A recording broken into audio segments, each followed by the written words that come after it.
Hi guys, welcome back to my channel. As you guys know, I got a training post in acute medicine. Wessex was my first choice because it is a really good deanery to train for acute medicine. I did get Wessex deanery in the end, but my first job is in the Isle of Wight. I know, I was shocked at first too. Most doctors have to rotate there at some point during the first 5 years. I just happened to start there.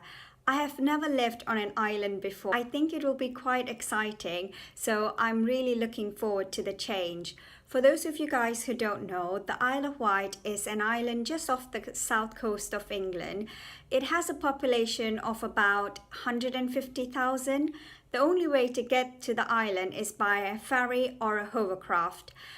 So to move there, I will have to take my car on the ferry. I have never been on a car ferry before.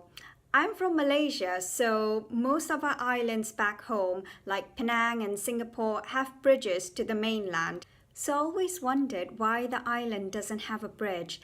Then one of my friends told me that the locals are actually against it. Some of them actually want independence from the mainland. So there is definitely no plans for a bridge in the near future.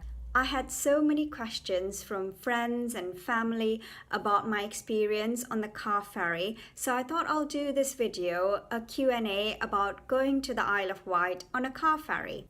The most common question I get is how much does it cost? The prices vary. It depends on how advanced you book your ticket, how many passengers you have in your car size, and if you're traveling during peak hours. I booked my ticket online on the day that I left, so pretty late, and it was about £51 for a 7 o'clock ticket. Generally, the ticket costs between £50 to £70 for a standard size car with no additional passengers. It is definitely cheaper to book the ticket online, even if you're booking it on the day that you are departing. So the next question, how long does the crossing take?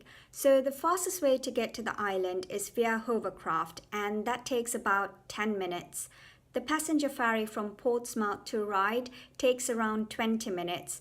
Most of the car ferries normally take around 60 minutes to reach the island.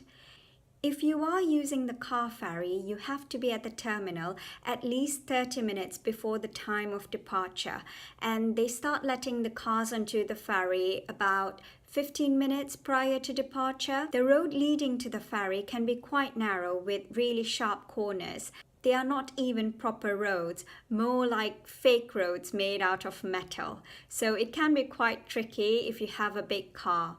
The next question, can you stay in your car while on board? They don't allow you to stay in your car. You need to go up to the waiting area.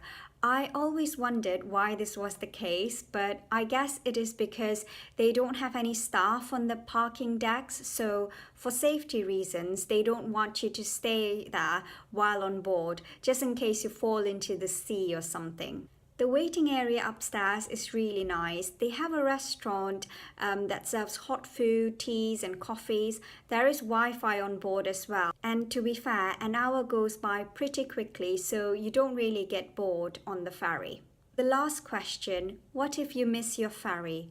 Most of the time, they are quite understanding and will let you get onto the next ferry. Sometimes you'll have to pay an additional charge. I was late for my ferry. I booked the 7 o'clock ferry but only reached the terminal at 7:10. They let me get onto the 8 o'clock ferry, but I had to pay, I think, £5 difference between the ticket prices. I hope you guys found this video useful. I will leave a link to the booking websites down below so you can check them out. If you have any other questions, please leave them in the comments down below. Give this video a thumbs up if you liked it, and I'll see you in my next video. Bye!